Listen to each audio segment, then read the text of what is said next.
Halo kawan-kawan, aku Lia. Apa yang kalian bayangkan kalau mendengar kata prasejarah?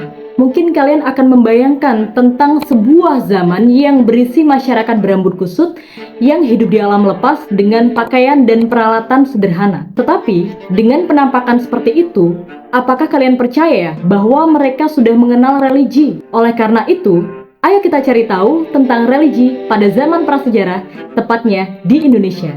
Sebelum masuk ke pembahasan, untuk kalian yang ingin belajar tentang ilmu sejarah, pastikan untuk subscribe sekarang. Religi pada masa prasejarah di Indonesia. Masyarakat pada zaman prasejarah dipercaya telah mengenal religi. Tetapi, tentu saja sistem religi yang mereka miliki tidak sekompleks sistem religi masyarakat modern.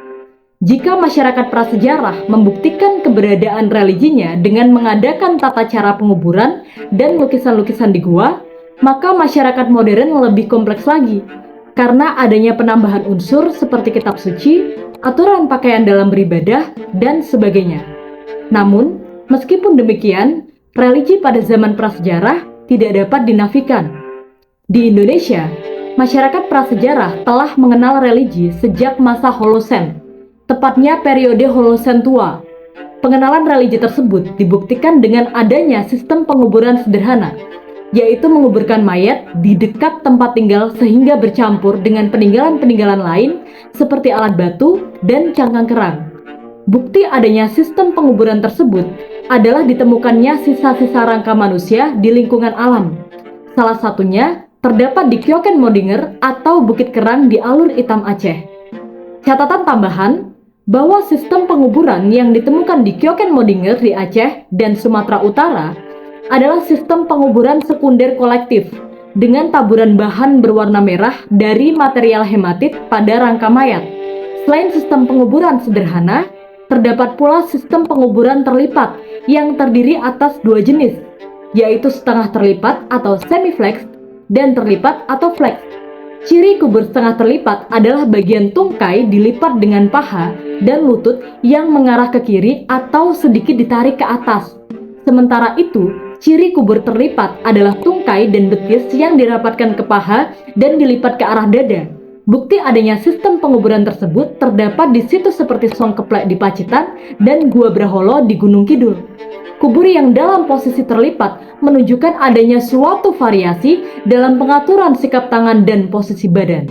Selain itu, juga terdapat perlakuan kepada mayat, seperti menindih kubur dengan bongkahan batu, terutama pada bagian dada dan perut dengan makna melindungi si mayat dari gangguan binatang buas sebagai pertanda atau merupakan simbol untuk mencegah rohnya meninggalkan jasad, sehingga gagasan hidup di akhirat dengan berbagai keistimewaan yang dapat dicegah didasarkan atas perbuatan amal-amal yang pernah dilakukan selama hidup, ditambah dengan besarnya upacara-upacara kematian yang pernah diselenggarakan. Khusus untuk penguburan di Song Gentong, pada bagian mayat ditaburi dengan warna merah dan pada bagian kaki diberi bola hematit. Selain itu, roh juga dianggap mempunyai alam kehidupan sendiri setelah meninggalkan jasad. Hal tersebut dibuktikan upacara pada waktu penguburan dengan meletakkan bekal-bekal kubur pada kubur-kubur preneolitik seperti perhiasan dan periuk dengan maksud supaya perjalanan si mati di dunia arwah dan kehidupan selanjutnya akan terjamin sebaik-baiknya.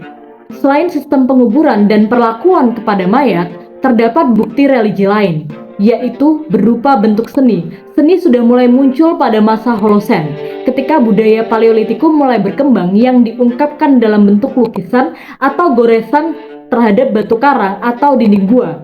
Lukisan-lukisan tersebut merupakan pancaran dari sikap hidup manusia, mencakup nilai-nilai estetika dan magis yang bertalian dengan totem dan upacara-upacara ritual. Seperti lukisan berupa cap tangan dengan latar warna merah, mungkin mengandung arti kekuatan atau simbol kekuatan pelindung untuk mencegah roh jahat, dan lukisan jari tangan yang tidak lengkap dianggap sebagai tanda adat berkabung.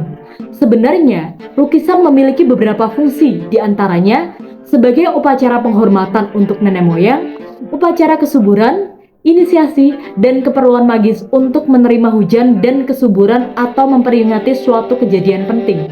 Itulah pembahasan tentang religi pada zaman prasejarah di Indonesia. Jika kalian suka dengan videonya, jangan lupa like dan komen, dan share video ini pada rekan kalian yang juga ingin belajar tentang ilmu sejarah. Senang bercerita dengan kalian, dan terima kasih.